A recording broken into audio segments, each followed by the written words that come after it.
But yeah, and also how you say it somehow can also be rest.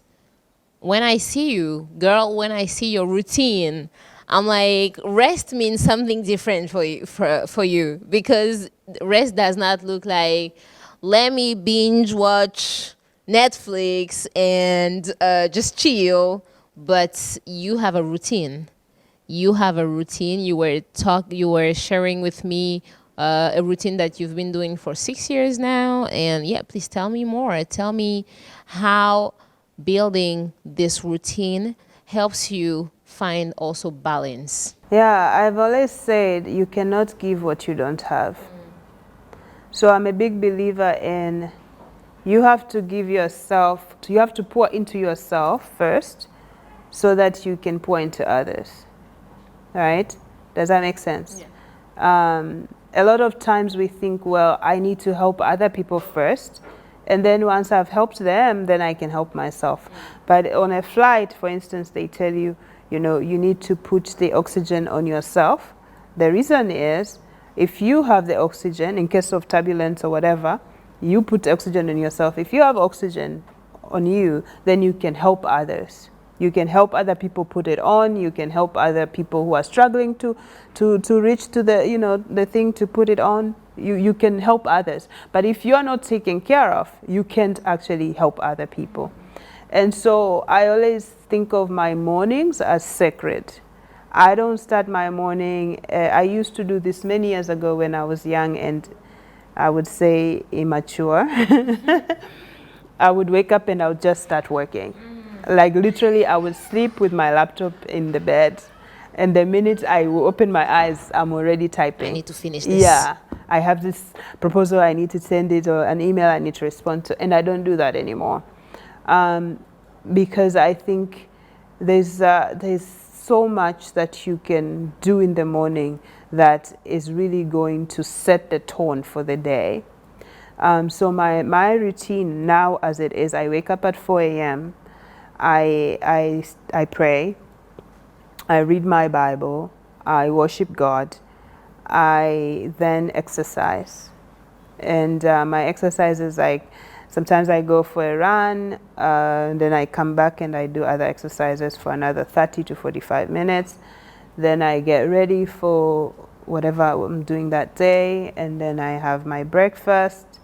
What I also like to do when I have more time is I like to read at least for 10 pages of a book, or for 10 minutes or so. And then I also like to journal. Sometimes it's like, you know, I journal more about, you know, my thoughts and what's going on my mind, or sometimes I just write like 3 things I'm grateful for. And then I go about my day. But I try to think about what is the most important thing to keep in mind that day. Yeah, what is important to me today? How do I want to show up in the world? And that is my anchor for that day. Like, you know, I can decide, well, today I just want to have fun. I just want to laugh. I want to make people laugh. And so I decide, okay, today I'm going to show up as that, and I'm going to be jolly and happy. So you're very intentional about, so you will say that you're more intentional since you have this routine. You live more intentionally. I live more show up, intentionally, but also I think it's one of those things that I think I was telling you earlier. It gives you when you've done, you know, like I was saying, if you do an exercise for 10 minutes, to the exercises I did this morning for 35 minutes don't really mean much, you know. But if you do them, if you know, now I exercise 6 times a week. So if I exercise 6 times a week for 6 years, consistently, that is quite significant. You know, the 10 pages I read today are really not that significant. But if I read 10 pages every day, if I read 10 pages every day for 6 years, that is significant. So whatever you do, you practice. whatever you do, you practice. So if you do bad things every day, you are practicing bad habits every day. If you do good habits, then you are practicing good habits every day. And that's an opportunity because like practice makes perfect. So it's an opportunity. If you are like very intentional about how you spend your time, it's almost like I have a time budget. I was saying this to you earlier, like a lot of people lock their rooms, their bedrooms, because they think they have valuables in there that they need to protect. But a lot of people don't protect their time because they don't think time is that significant and valuable. But time is extremely valuable. Because you're never going to get today, like the morning you had this morning, you're never getting that back. You're not getting it yesterday back. It's gone. It came, it went. That's it. You only have tomorrow if you get it, right? You're not guaranteed tomorrow, but if you get it, God bless you, it's yours to have. But you are also, like, you're never getting back yesterday. Yeah. So I have a time budget. Like I really think about how I spend my time, how much I can get out of my time. So even as I exercise, I'm trying to think about how can I maximize this time. So when I work out, I always have earphones. What I'm listening to is a podcast, either a podcast or a sermon, but it's something that, or an audiobook, but it's something that is adding value to me, right? So I'm always thinking about, okay, I'm driving to Institut Français or whatever, right? What could I be doing within those 30 minutes while I'm driving there? Am I listening to something that is adding value? But because all of that is time. Yeah. And so we all have 24 hours a day, but what we can do and achieve in 24 hours varies depending on how we spend it. But I just really want to emphasize that time is our most valuable asset, and you need to protect your time. You also need to protect your energy, because we have limited energy. Like you can't give every little thing the same amount of energy. There are certain things you just have to say, no, I'm not gonna bother myself with that, because I'd rather take that energy and spend it on something more valuable. So yeah, I would say that's how I think about time. No, I love it. I love that also we came to talking about time and how you use it and how you use energy. And it makes me think, so Successful Day podcast is about sharing this vision, or let's say the statement that we can achieve our dreams, like we can be what we want to be, but it requires investment. It requires a choice that is made. It's like every day is going to be successful for you if you make the decision that this is going to be what I want. It's about intentionality. So yeah, I really love what you just said, and it's makes me go to the question, my signature question on this podcast is like, how then do you commit every day to be the Doreen that you know you are?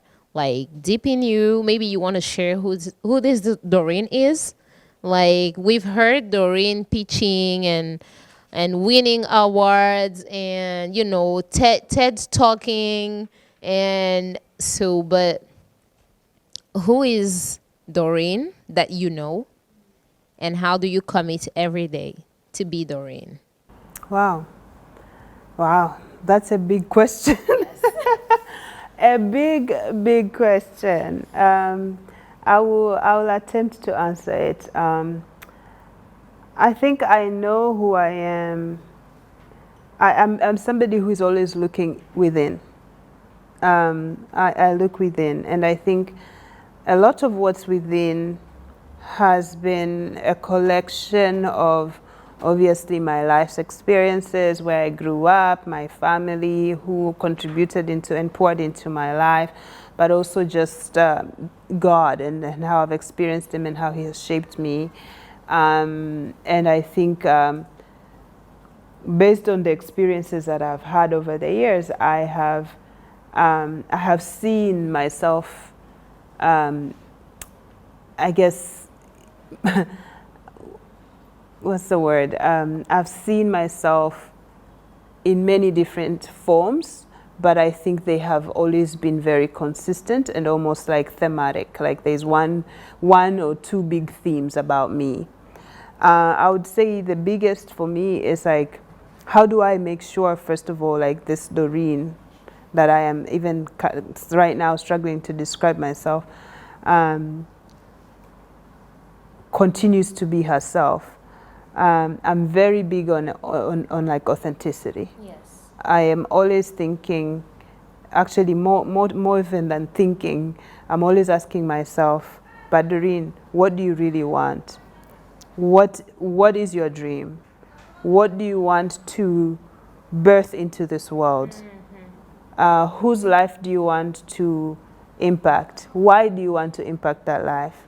How do you want to spend your time? What kind of contributions do you want to make? So I'm always looking in. I'm never really looking outside as much as I look inside. Like And comparing. it's very important for me to be aligned with my inner convictions and my inner voice.